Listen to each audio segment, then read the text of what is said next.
maanta waxa aan halkan u joognaa in aan gaarsiino walaalaha iyaga Soomaaliyeed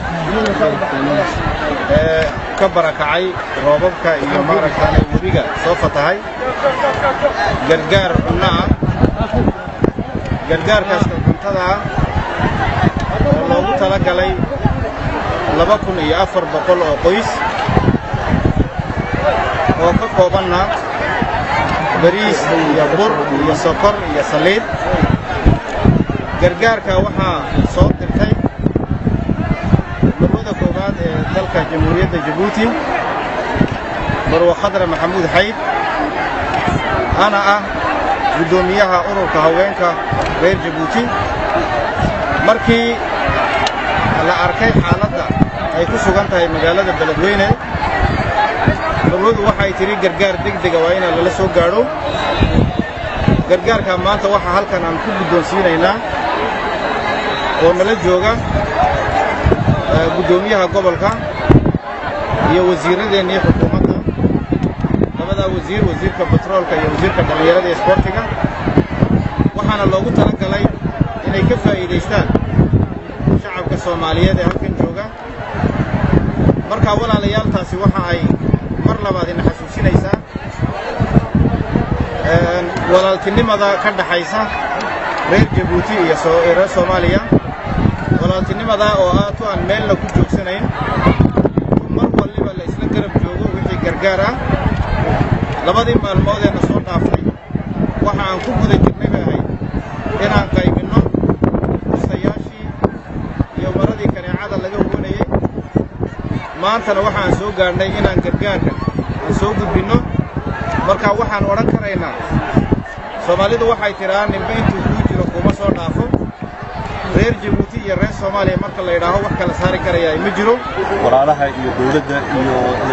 safiirka iyo madaxweynaha Djibouti iyo marwada madaxweynaha ee garab istaagay bulshada Soomaaliyeed ee halkan ay saameynta ku yeeshay bibaxa fatahaadda webiga Shabeelle haddii aan intaas ka gudbo runtii baahida dadka halkan aan ku aragnay way kala duwan tahay maanta sida ka muuqato waxa la qaybinayo waa cunto shari waxa la qaybinayo waxay ahayd madar ama kubeetooyin iyo wax lamida waxa kala jira baahiyooyin kala duwan sidaan ognahay biyaha hadda way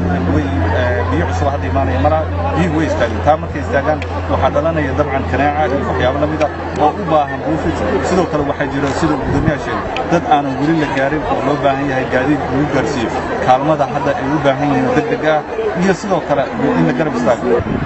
halkan waa macallimiinayna qatra noolaaban leenahay injiri xasanaad Allah kaasiyaanu leenahay dhammaantiin waa idin duceynaynaa dalka reer Djibouti waana idin mahad celinaynaa sida uu sheegay safiirku qof walba intuu ku jiro kuma soo dhaafo horena waa u sheegnay haddana waanu sheegaynaa annaga mar kasta oo meeshaan masiibo shaati lagu ka dhacdo reer Djibouti way noo soo hormaraa masiibadaas hadday shaati colaadeed gashan tahay ayagaa noo soo hormara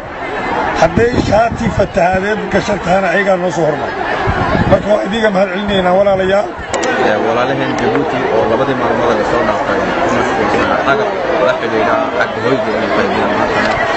soo gaarsiiyay